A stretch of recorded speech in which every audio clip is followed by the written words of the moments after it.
Hola, ¿cómo estás, Marita? Un abrazo a todo Rosario, acá desde Buenos Aires. Gracias, igualmente para ustedes y agradecerte el aporte, ¿no? El aporte intelectual que haces a este programa semana a semana, Daniela. Y bueno, vamos a hablar, como hacemos siempre, en este espacio, ¿no? Que hemos dado de charlar y pensar cuestiones.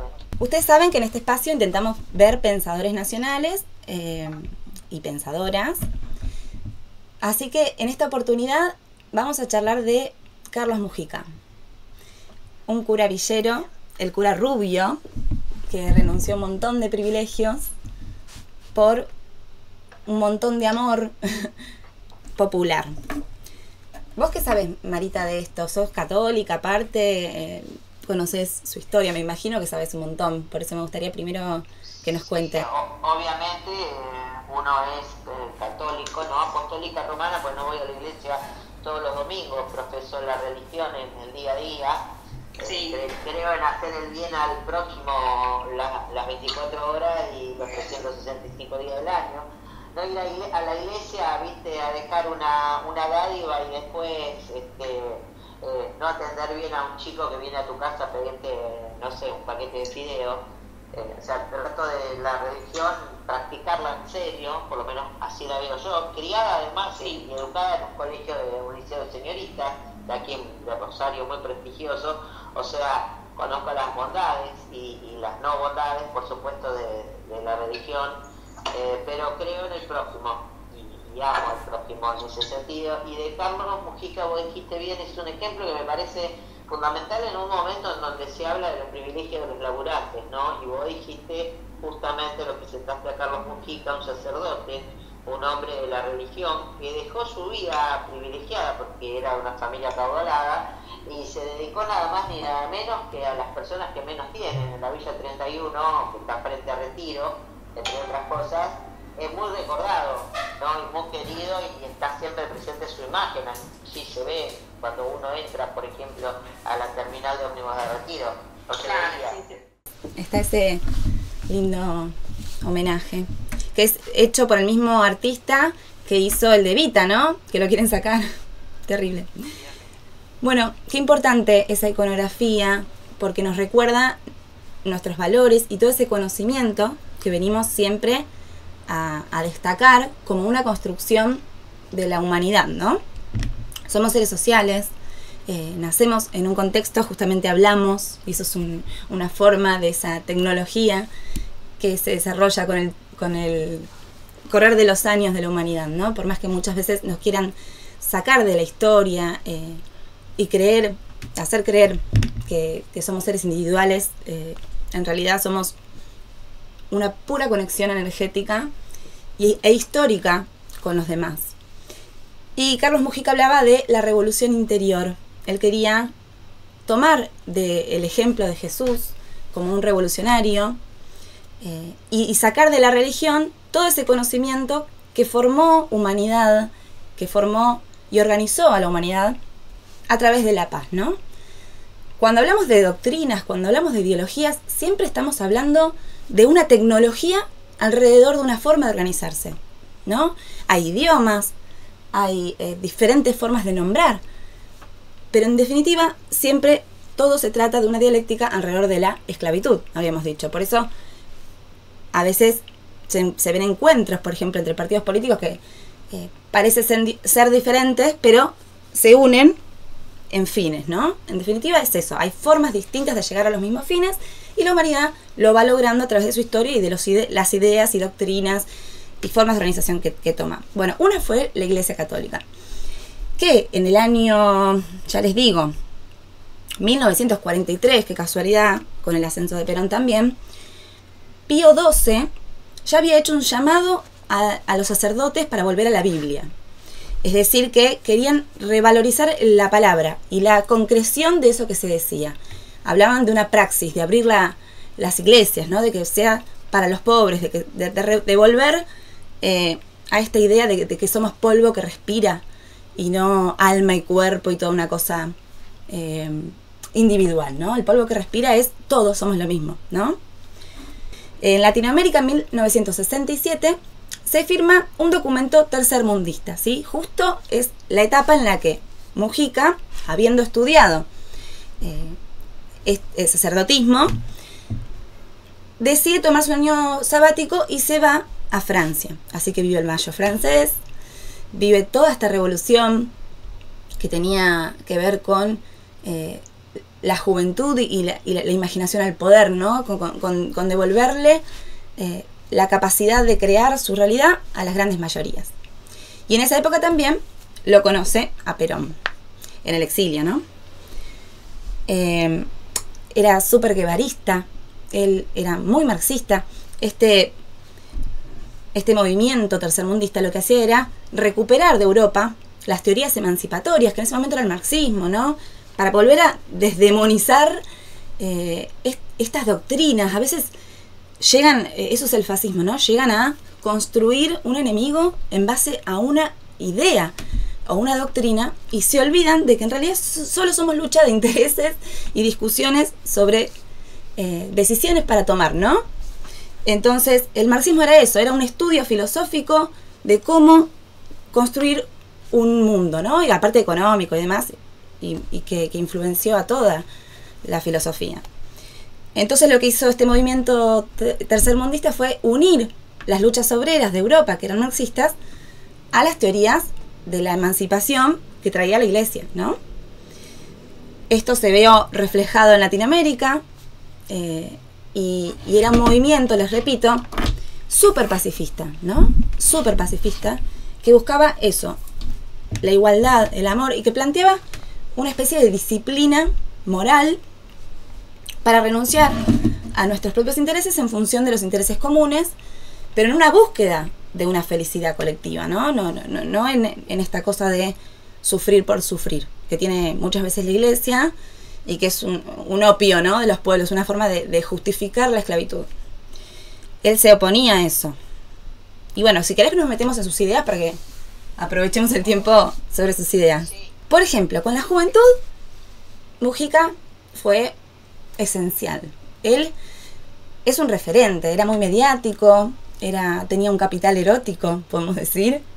Los curas argentinos tienen capital erótico, no sé por qué hay ahí, después busquen qué es capital erótico, pero hay algo del carisma y del atraer desde hasta el cuerpo, de comunicar hasta con el cuerpo para generar movimiento, ¿sí? Entonces era el rubio, todo el mundo estaba maravillado con él, atraía a mucha gente del arte, encima, bueno, salía en los medios, hablaba muy bien.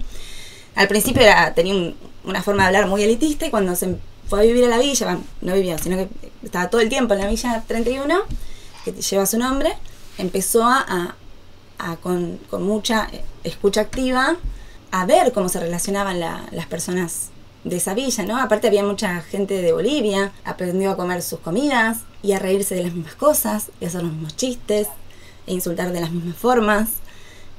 Realmente era una persona que sabía apreciar la diversidad de la inteligencia y se enamoraba del amor. Realmente era un ejemplo. Y bueno, con ese ejemplo lo que hizo fue contagiar y generó masas y masas de jóvenes que iban a las villas, porque hasta ese momento existía esta cosa de que los iluminados, como habíamos hablado en la época de Jauretche, se creían superiores a esas masas que iban a representar. Hasta el día de hoy nos pasa, ¿no? En la política. Y él empezó a plantear esto de que no, tenemos que ir a los barrios, tenemos que ir a las villas y nosotros tenemos que ir atrás de la gente, no por delante de la gente. Entonces cuando iba Walsh a visitar a la Villa 31, por ejemplo, era Walsh el que tenía que escuchar a los dirigentes del barrio, ¿no? Y así aprendían de esta forma de amor que decían representar. Logró hacer de los militantes mejores personas y de los villeros personas organizadas. Me emociona. Quería preguntarte ahí o meterte lo del tercermundista. Yo haría una equiparación, quizá errónea, pero me parece que andaría muy, viste, como si fueran primos hermanos, la tercera posición del peronismo, ¿no? De alguna manera, esto de que él haya sido justamente un cura tercermundista también tiene que ver creo yo, con esa afinidad de la tercera posición que puso en vigencia en aquel momento, en nada más ni nada menos que en la Guerra Fría, en el momento histórico de la Guerra Fría en el mundo, Perón, desde lo que se conoció como el Partido Justicialista o Peronista como lo conocemos hoy. Bueno, hubo toda una cuestión ahí con el peronismo, con su pertenencia al peronismo, con su relación con Montoneros, y hay una cuestión mediática, que es lo que me gustaría comparar con la realidad de hoy. A ver, Mujica criticaba la concentración de poder, ¿no? Tenía una mirada, ya les decía, pacifista, pero también hay una cuestión que tiene que ver con la defensa propia, ¿no? ¿Se resuelve algo? ¿Se organiza algo desde la violencia? No, jamás vas a poder lograr que la gente tenga una voluntad a través de la violencia. Lo que lográs es miedo, represión y por lo tanto más violencia, ¿sí? Pero cuando vos recibís violencia, tenés dos opciones. Poner la otra mejilla, como se decía, pero también, como dice la Biblia, tal cual, y construir desde la paz, que es lo que se plantea el tercermundismo, pero también tenés derecho a defender la vida. Él decía que si la democracia no se institucionalizaba, era imposible sacar a la juventud de su idea de volcarse a las armas, ¿no? Pero él jamás apoyó las armas como un método, y mucho menos una vez que se reinstituye la democracia, la democracia cuando vuelve Perón. ¿Qué pasa con esto?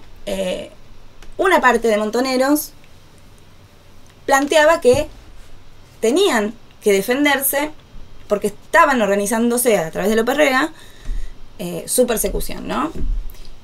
Esa parte es, según el propio Mujica, una vez que matan a Rucci, ¿sí? Hay un corte que hacen los medios de comunicación hasta el día de hoy, hace poquito, este año se cumplen 50 años, y hubo otra vez un reverdecer de este discurso de que Montoneros mató a Mujica. ¿Por qué? Porque quieren demonizar la figura de Montoneros, porque quieren relativizar la idea de los 30.000 desaparecidos como víctimas, sino que vuelven a alimentar esta idea de la teoría de los dos demonios, donde había asesinos de ambos lados, cosa que sería muy injusta con la figura de Mujica, porque él, en ese mismo recorte que difunden, diciendo que a Rucci lo mataron, que se sabe que lo mataron de Montoneros, porque justamente Montoneros hizo un comunicado, ese recorte sigue un poquito más. Y la otra frase, viste, como que nadie la recoge. Y dice, no, en realidad lo mataron quienes lo mataron, ¿sí? Las personas que ejecutaron esa decisión. Él aclara y se vuelve hacia atrás, porque él sabe que Montoneros son miles de personas que hacen asambleas y que para tomar una decisión tardan un montón. Entonces sería imposible que esa decisión la hayan avalado porque se habría filtrado. O sea, es imposible que esa decisión sea una decisión colectiva. Si alguien decide en nombre de una organización de miles de personas tomar una decisión criminal que nadie puede saber cómo lo hizo, por ejemplo, ¿no? En el caso del asesinato del propio Mujica, ¿es culpa de toda la organización? Estamos todos locos. Es imposible, o sea, es una discusión falsa, es una discusión. Si lo mató a Mujica Montoneros, la culpa es de quien lo mandó a matar, porque no hay un comunicado de Montoneros, no hay una asamblea de Montoneros que haya decidido matar a Mujica, por Dios. Entonces, traer una discusión que es ya de por sí es falaz, para encima mentir porque lo mató la AAA en realidad.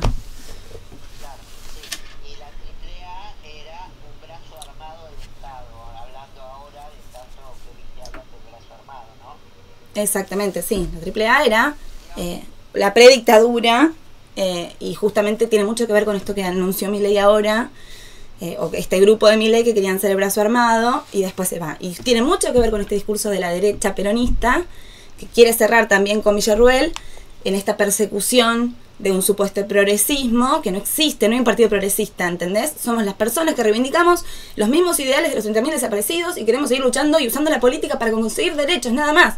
O sea, eso es el peronismo. Para muchos será socialismo, será en otro idioma otras cosas, pero de lo que se trata es de combatir la concentración del poder y hacer que más gente sea feliz. Simplemente, incluso los que tienen el poder son más felices cuando lo reparten, ¿no?